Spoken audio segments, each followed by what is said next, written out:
Hi, I'm Kae Burke, and welcome to my SIP Talk. I'm one of the co-founders and creative directors of House of Yes, which is a nightclub, venue, and creative space in Brooklyn, New York. House of Yes in general is very much so disco-covered, glittery, acid trip dance party with drag and circus performance.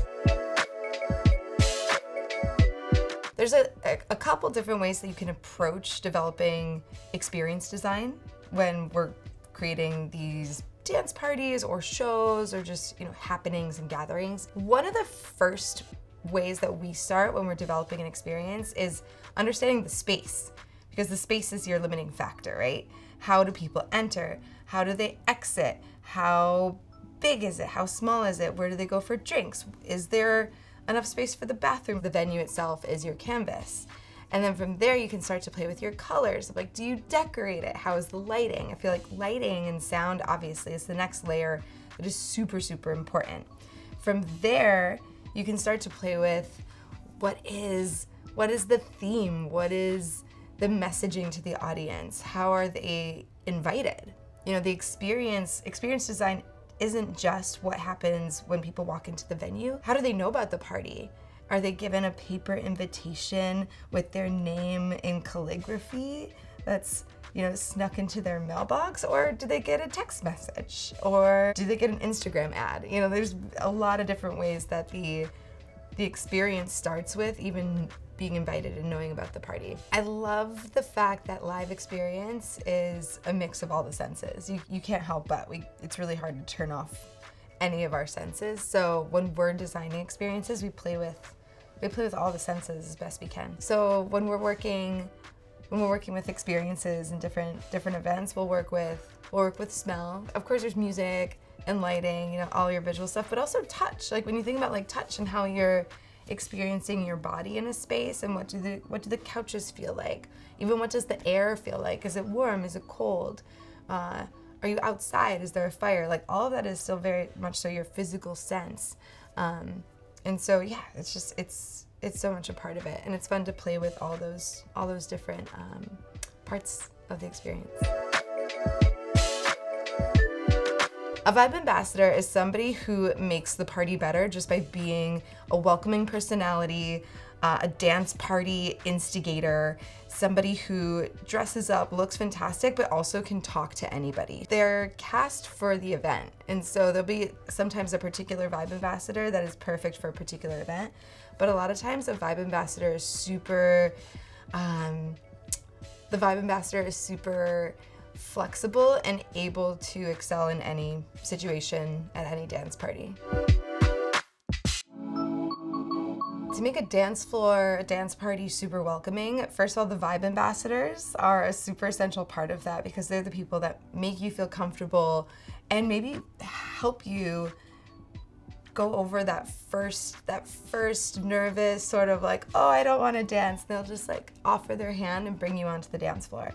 So that's one of the first steps. Also, making sure the music is welcoming and familiar enough that these people are oh yeah, I can groove to this. You don't want to be so, so niche that you make people feel like it's not theirs. So you really make it just feel wow, this is familiar.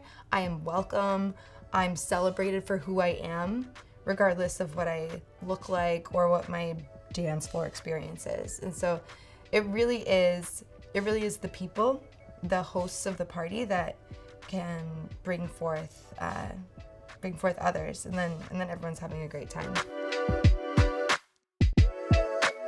So there are some new technologies that we've played with before that I'd like to play with more, and it's definitely VR, because you're at a live experience, you're at a nightclub, and to all of a sudden put on this screen and be in a completely different environment, not just visually, but when you have a vibe ambassador performance element to it, and you can have wind sweeping in the air, smells, or something that really just, you transport somebody. You've already transported somebody at House of Yes, in a nightclub, in an event, right?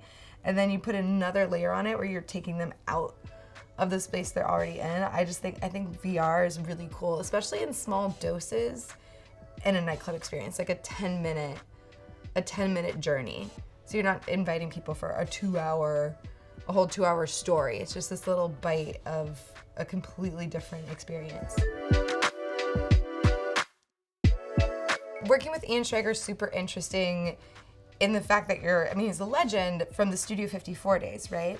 And then you have where he's at now is just like, a boutique hotel mogul. So working in high-end luxury hospitality, this hotel sort of environment is super different than, a gritty, wild nightclub. And so it was such an honor to be invited into the intersection of that space, and how can we come and play in this more like luxury setting, but still keep it edgy and cool and fun and also welcoming. So it was really interesting to fuse our two worlds. I would say that we definitely influenced the Ian Schrager universe, and whether it's the Edition Hotel or the Public Hotel, and seeing that, like that artistic and edgy, forward-thinking influence is definitely lingering and will be a part of the programming. I like to push boundaries by taking risks, and whether that is in working with new people and new collaborations, or working in new mediums even for myself. Like that's a boundary for me, right? Is going a little bit outside my own comfort zone. Sometimes that might be, wow, like we've never really worked with an orchestra before. What does that feel like? And like, I don't know if my audience is going to respond to this experimental, immersive orchestra moment. So that's a really cool way that I like to push boundaries, just like working with new people. And sometimes it works, and sometimes you're like, oh, that was weird. So, but yeah, it is fun to try new things with new people. What I like to see more of is the raw risk taking that it's a lot of people just trying and experimenting. And so I'd love to see more of that, where people can just be like a little wild, a little free in how they express themselves and make their art, and just don't give a fuck. Great. Cool? Yeah. Awesome. Perfect. Thank you. Yeah. You're pretty good.